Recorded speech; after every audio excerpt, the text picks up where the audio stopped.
In today's video, we'll travel to the heart of the empire that dominated the world to meet the 10 greatest emperors of ancient Rome, leaders who not only forged invincible armies and built eternal wonders, but also led with wisdom, justice, and absolute power. Prepare yourself, because these men changed history, and their legacy lives on to this day. In today's video, you walking scraps of flesh and mind-numbing mortals, I will drag you, whether you like it or not, through the enduring glory of the 10 best and most capable emperors of Rome. But don't expect cheap poetry or fairy tales for sickly children here. No, what you will hear today are lessons written in blood on the marble of the empire. Each of these emperors dominated their time and their enemies, understanding, even without knowing it, the 48 laws of power that centuries later would be condensed by the Machiavellian Robert Greene. They ruled with the coldness of a drawn sword and the exact calculation of one who weighs the value of a life, and the price of betrayal. So pay attention, you who barely manage to govern your base instincts, because these teachings are not for the faint-hearted nor for the humble who bow their necks. These are lessons for those who dare to rule the world. Raise your head, wretch, and open your ears, for what I am about to tell you may forge you into iron or break you like a badly fired amphora. Let us begin this journey through the glory and strategy, the sagacity and will of the greatest Roman emperors, those who mastered the art of governing men and gods. Sweet souls lost in the night. I am Lysiska, and I wonder if you have already felt the irresistible desire to stay here with me. If my stories have captivated you and my voice has whispered secrets from ancient times, I invite you to follow this channel and activate the bell. This way, you will not miss any of our meetings. But if you really want to win my heart and be part of this eternal journey, you can leave your offering on PayPal or Patreon. You will find the links in the description. After all, generous souls are always rewarded. First and foremost is the August Caesar, born Gaius Octavius Tyrannus, but known until the end of time as Augustus. Founder of the empire, architect of absolute power disguised as humility, he masterfully applied law number 1, never outshine the master. But he took this law to its extreme. He presented himself to the people as the simple heir of the divine Julius Caesar, adopting his name, honoring his image, and building temples in his memory. To the plebs, he presented himself as a pious son, to the Senate, the appearance of a modest magistrate. But while the idiots slept peacefully, Augustus silently accumulated absolute power, absorbing magistracies, religions, and legions into his person. You, parasites of comfort, who crave power without understanding its art, learn from Augustus. First one caresses the master's hand, then one grasps the dagger. Never forget that a dead master does not complain. But alas, the game of power is never safe. Augustus spent his life vigilant, poisoning anyone who dared to rise up, exiling his own daughter, Julia, when her debauchery threatened the image of purity he had built for his lineage. And so he reigned for 40 years, becoming the father of the nation. But beware, wretches, even the best master has invisible enemies, and excess of power sometimes stirs up a storm. The man who controls everything is condemned to live in eternal vigilance. Let's move on, cannon fodder, to the next titan, Trajan, the soldier emperor. He was the first to earn the title of Optimus Princeps, the best of princes, because he understood better than anyone the 24th law, play the perfect courtier. Trajan greeted senators as if they were equals, drank with his soldiers as if he were not their master, and gave alms to the poor as if he were not the master of the world. But when the moment called for it, his sword was firm and his justice unyielding. He conquered Dacia and brought to Rome riches and glory not seen since the time of Caesar. You sewer parasites who believe that brute force is the way, learn from Trajan. Courtesy opens doors that force only knocks down. But make no mistake, the smile must hide the dagger. Trajan died in glory, but he left the empire with borders that are too broad, like a stretched belly that will soon burst. Learn, excessive success is the harbinger of fall. Moderate your conquests, or you will fall victim to your own ambition. Then appeared his successor, Hadrian, the tireless traveler, who understood the 29th law, plan to the end. Hadrian closed the borders and consolidated the empire. He knew that unlimited growth was unsustainable, like a tree whose branches break under its own weight. He built the wall that bears his name in Britain, toured every province, and reorganized the army. His love of Hellenic culture and his patronage of the arts earned him respect and enemies, but never caught him off guard. You wild-eyed ruffians, who don't know what you'll do tomorrow, learn from Hadrian. A ruler who doesn't foresee the end is like a blind man walking into the abyss.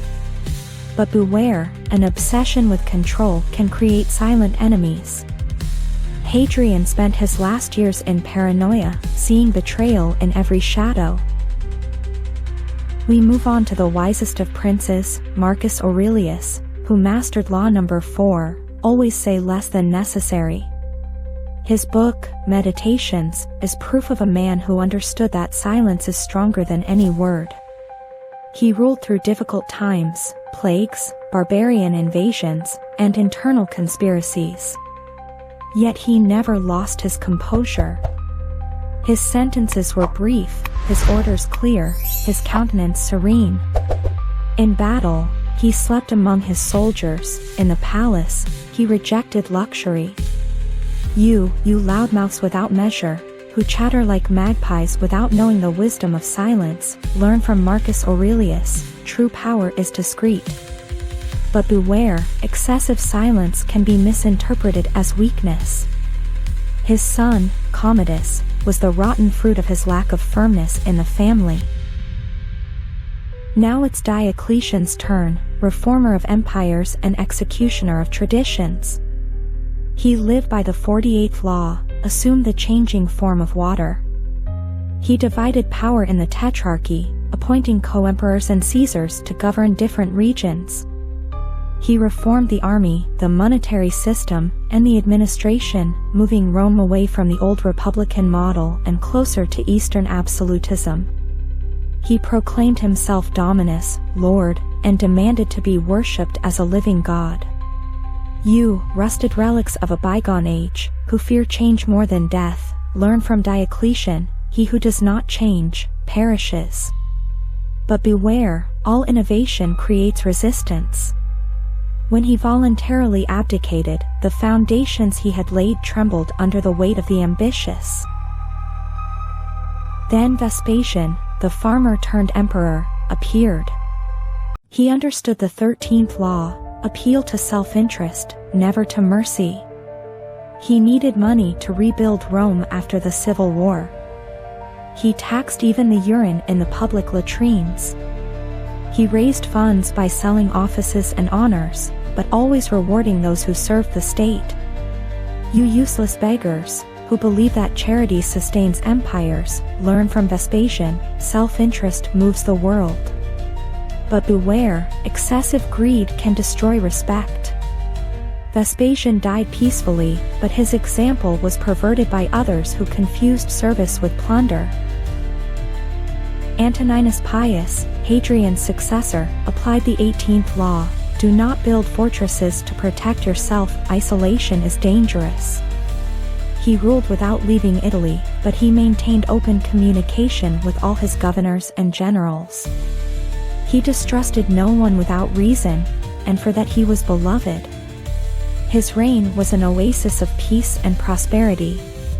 You social hermits, who fear dealing with men as a mouse fears a cat, learn from Antoninus, power is sustained by trust. But beware, too much openness can open the door to betrayal. Constantine the Great is the epitome of the 28th law, act boldly. He converted to Christianity, something unthinkable, and used the new religion to unify the empire.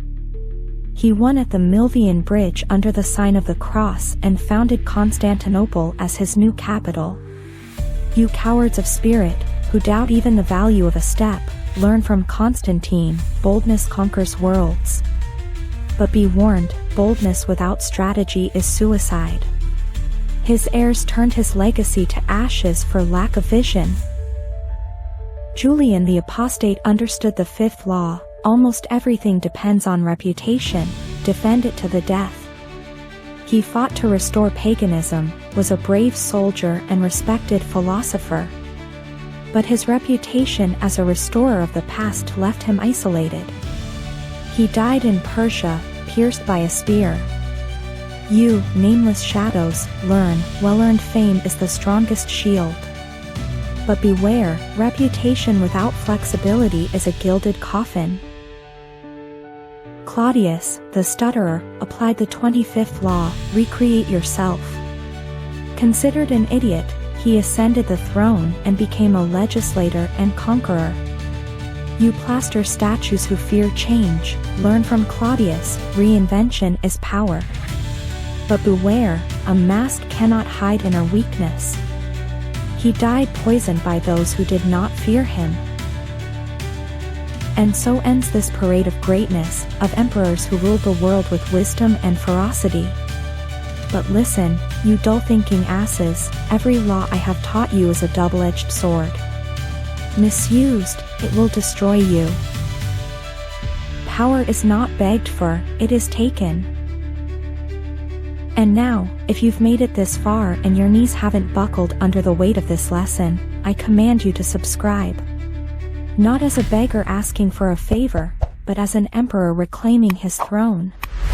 Press that button, or return to the swamp of mediocrity.